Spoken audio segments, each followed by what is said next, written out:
자,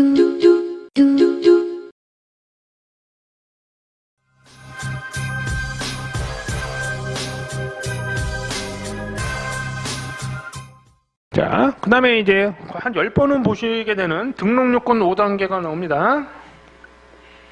등록요건 5단계는 거절 이유나 등록을 시키지 않은 것, 아니면 무효 사유다. 그렇죠? 자, 그러면 이제 마지막 단계입니다. 제가 이제 아까도 설명을 드렸었던 거죠. 선출원주의다. 먼저 출원한 사람이 임자다. 특허청에. 그렇죠? 근데 상표법에서는 뭐 1시간 먼저 낸 거 이거는 인정 안 해요. 같은 날로만 따져요. 그래서 뭐 12시 바로 넘자마자 뭐 1시에 출원한 거랑 밤 11시에 출원한 거랑 차이가 없어요. 같은 날이면. 상표법은 좀 그래요. 동일자냐 다른 날이냐 이게 중요하고, 동일자의 경우에는 또 재밌는 일이 있습니다. 상표법에서는 뭐 재밌으신지는 모르겠는데 뭐 재밌게 하셔야죠. 나중에 이제 실제 변리사 이제 지금 뭐 시청하시는 게 변리사 수험 정보를 얻기 위해서 그냥 가볍게 보시는 분도 있을 거고, 이미 뭐 민법이나 특허법을 뭐 시작하셨거나 아니면 민법 특허법을 공부를 시작 안 하셨더라도 변리사 시험을 좀 시작을 하신 분이라면 상표법을 이걸 듣고 계시겠죠. 그러면 재미있게 시작을 하셔야 돼요. 중간에 당연히 힘들죠. 암기할 건 많고 막 이런데 그거를 잘 극복을 하셔야 됩니다. 그렇죠? 뭐든지 모든 운동이나 과목은 다 이렇게 뭔가 축적되는 시간이 필요합니다. 그러다가 축 실력이 오르고요, 축 오르죠. 뭐 영어 같은 것도 그렇잖아요. 영어 듣기 평가 뭐 이런 거라도 갑자기 늘지 않죠. 뭐 어학적 재능이 있지 않습니까? 뭔가 쌓여 있다가 슉 오릅니다. 그리고 확 떨어지지도 않아요. 어느 정도 오르면. 운동 같은 능력도 그렇죠. 그런 것들은. 그리고 축적된 시간이라는 그런 게 참 좋은, 제일 중요한 내용인 것 같아요. 그래서 뭐 그런 책도 있잖아요. 10,000시간 뭐 그런 것들도 있고. 그렇죠? 그걸 견뎌내셔야 됩니다. 그리고 효율성 있고, 그 다음에 정말 집중력 있게 하셔야 됩니다. 정말 이 세상에 제일 공평한 거는 시간이에요. 근데 그 시간을 제일 어떻게 활용하느냐는 여러분 몫이죠. 그렇죠? 어떤 사람들은 아침 일찍부터 부지런하게 막 해서 하는 거고, 그래서 하루에 뭐 10시간, 12시간 시간을 확보해서 공부하는 분이 있고, 어떤 분들은 공부를 한다고 그러는데 자리만 앉아있지, 그렇죠? 머리는 딴 데가 있고, 이러면은 뭐 아무리 앉아있어봤자 실제 공부한 시간은 뭐 6시간, 5시간도 안 되면, 그렇죠? 그게 계속 쌓이면 또 축적되는 시간에 또 시간의 차이가 생기면 실력이 벌어져요. 같은 공부를 하더라도 그런 부분들에서 차이가 나죠. 뭐 이런 얘기들은 뭐 공부에 관한 거는 솔직히 왕조가 없습니다.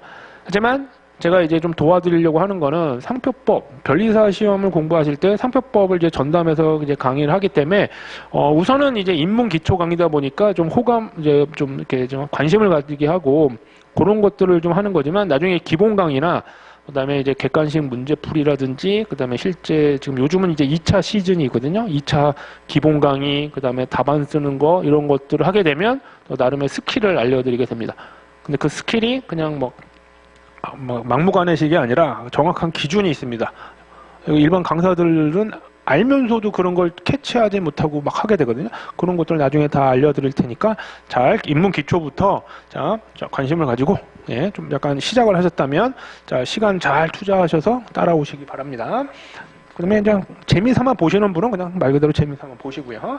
자, 선출원주의죠. 먼저 낸 놈이 임자다. 자, 더 얘기 안 합니다. 상품 2조, 3조, 자타식별력 33조, 부등록사유 34조. 뭐 1호부터 21호까지 있었고요. 아까 바로 전에 한 34조 사망. 자, 요게 있었고요. 자, 드디어 이제 35조로 옵니다. 그래서 나중에 이걸 등록요건 5단계를 자꾸 순서대로 하셔야지 논점 누락이 없어요. 근데 여러분 입문 강의니까 요 정도만 하셔도 대단한 겁니다. 5단계가 있다. 이렇게. 5단계로 제가 표현하는 건 제가 처음 하는 거거든요. 이런 부분들을. 자, 요거 잘 기억을 해주세요. 자, 그러면 35조는 도대체 뭐냐? 이겁니다. 그러면 법조문부터 좀 볼게요. 참고 자료에도 있고요. 참고 자료에는 77페이지입니다. 근데 35조는 우선 1항, 2항, 3항, 4항, 5항이 있습니다. 근데 5항은 뭐 지금 설명드리기가 그래요. 왜냐면 이건 5항은 역시 지리적 표시 단체 표장이라는 특유 규정입니다. 그러면 상황이 있겠죠? 야, 이게 다 선출원과 관련된 건데 이걸 좀 묶으셔야 돼요. 자, 1항하고 3항을 같이 공부하셔야 되고요. 2항하고 4항을 같이 공부하셔야 됩니다. 왜 그런지는 설명을 드릴 거예요. 1항, 3항, 2항, 4항을 같이 해야 된다. 근데 뭐 어쨌든 1항부터 5항까지 있다는 건 아셔야 되고요. 그럼 왜 그런지 좀 볼게요. 그러면 우선 1, 3항을 보겠습니다. 1, 3항. 자, 동일 유사 상품에 사용할 동일 유사 상표에 대하여. 그러니까 범위가 동일 유사네요. 그렇죠? 동일 유사 참 중요하죠. 우리가 동일 유사를 배운 다음부터 그냥 계속 나와요. 요건상. 그 상품의 동일 유사, 상표의 동일 유사는 이제 나중에 이런 걸 요건으로 하기 때문에 더 자세한 문제가 나오게 되면 이걸 실제로 구체적으로 적용하는 게 문제가 나오겠죠. 지금 그냥 간단하게 요건으로 돼 있지만. 자, 요게 그렇고요. 자, 이게 이제 좀 분석을 하거나 이런 걸 좋아하시는 분들은 우선은 처음에 법조문에 대한 분석으로 잘 접근을 하신 다음에 틀을 잡아 놓으셨잖아요. 등록 요건 5단계. 거기에 이런 것들 법조문, 그 다음에 또 여기가 머릿속에서 정리가 돼 있으면 또 관련된 판례들, 이런 것들을 넣으시는 거예요. 선반에다가. 그렇죠? 선반에 틀을 만드셨다면. 그런데 동일 유사 상표라는 요건에서 자, 다른 날에 둘 이상의 상표 등록 출원이 있는 경우. 자, 여기서 중요한 게 다른 날이에요. 제가 아까 같은 날짜로 따진다고 했죠. 뭐 시간으로 따지는 게 아니고 다른 날에. 근데 이거 다른 날을 잘 기억해 주세요. 다른 날이기 때문에 1, 3항이 같이 됩니다. 그 다음에 둘 이상의 상표 등록 출원이 있는 거. 그러니까 출원을 누가 두 개를 어떤 여러 개가 있는데 둘 이상이니까 여러 개죠. 그 중에 뭐 경우에는 먼저 출원한 자만이 요거를 이제 뭐 이걸 그대로 써도 되고요. 요즘에 이제 한글로 이제 법 규정이 많이 바뀌었지만 최선 출원이라고 얘기를 합니다. 아무리 한글로 많이 이렇게 뭐 순화해서 쓴다고 하더라도 한자의 장점은 뭐예요? 길게 쓸 필요가 없죠. 뜻을 이렇게 표의어가 대부분이기 때문에 최선 출원이라고 표현합니다. 맨 처음 먼저 출원한 자만이 등록받을 수 있다. 그렇죠? 그래서 이게 선출원주의예요. 선출원주의. 근데 요건이 어떻게 돼요? 둘 이상의 상표 등록 출원이 있는데 선출원만이 동일 유사 범위에서 적용되는 거죠. 그렇지만 다른 날입니다. 근데 이제 선출원이 있었을 거예요. 선출원이.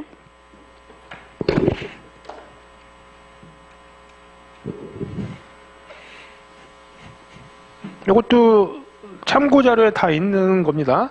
자, 어떤 상표가 출원을 먼저 해놓고 그 다음에 다른 상표가 출원을 한 거예요. 이게 선출원, 이게 후출원이겠죠. 먼저 선, 나중 후 해가지고 뒤후 뭐 해가지고. 그러면 먼저 출원 있고 후 출원 있으면 누가 등록됐는다? 얘가 등록된다 이거죠. 얘는 35조 1항으로 거절이 됩니다. 근데 그 판단 시점이 여기에요. 등록 여부 결정 시. 쉽죠? 이런 것도. 근데 만약에 선출원이긴 출원인데 중간에 이게 맨날 뭐 살아있나요? 이런 일이 있을 수 있습니다. 출원 중에 출원 못하겠다. 그래서 출원 자체를 포기하거나 그렇죠? 취하하는 경우도 있고요. 포기하고 취하는 조금 틀려요. 포기는 좀 근거 자료가 남아요. 취하는 아예 없었던 걸로 보는 거예요. 그래서 자료가 안 남아요. 취하 이런 말 많이 배우게 되거든요. 그 다음에 절차를 잘못해서 무효가 되는 경우가 있습니다. 절차 처리를 잘못해서. 그 다음에 말 그대로 얘가 심사를 했는데 얘가 거절 결정이 될 수도 있잖아요. 그럼 얘가 사라지는 거죠. 상표 출원이 더 이상 등록되거나. 그러면 얘가 없어졌기 때문에 얘는 문제가 안 생겼죠. 등록 여부 결정 당시에만 얘가 사라진다면. 그렇죠? 자, 요거를 어떻게 표현을 해놨느냐? 법조문에 표현한 게 35조 3항입니다.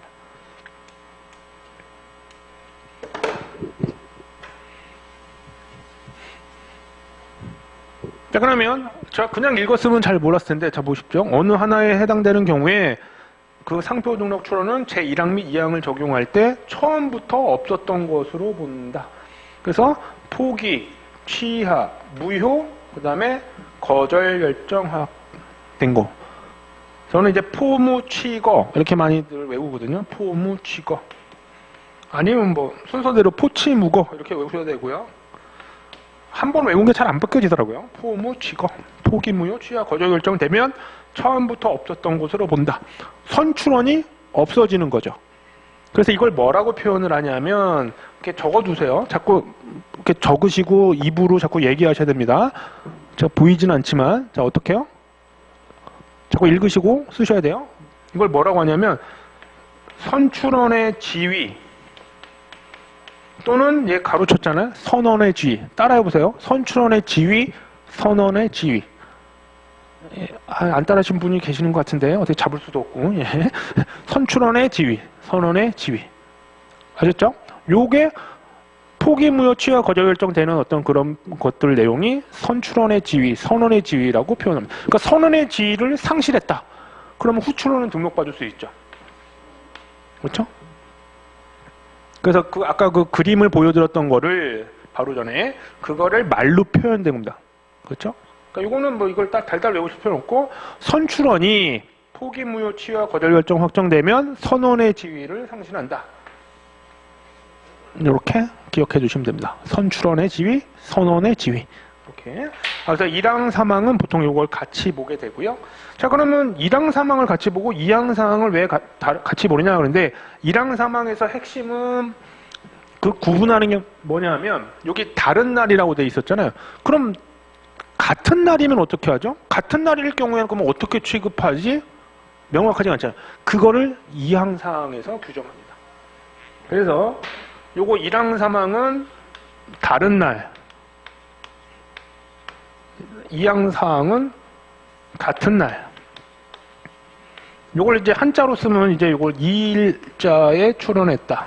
다를 이자를 써서요. 왜? 그렇죠? 자, 요거는 동일자. 이렇게 많이 표현을 했었습니다. 그래서 한글로 쓰든 뭐 한자로 쓰든 상관이 없는데. 자, 그러면 어떻게 표현을 할까요? 지금 다른 날의 경우엔 선출원이 임자지만 선출원이 지위를 상실할 수 있다. 그게 1항과 3항. 그 다음에 2항과 4항 보겠습니다. 자, 2항과 4항은 핵심은 뭐라고 했죠? 동일자. 그래서 읽어보시면 동일유사상표에 대하여 같은 날에 라고 나오죠. 같은 날에.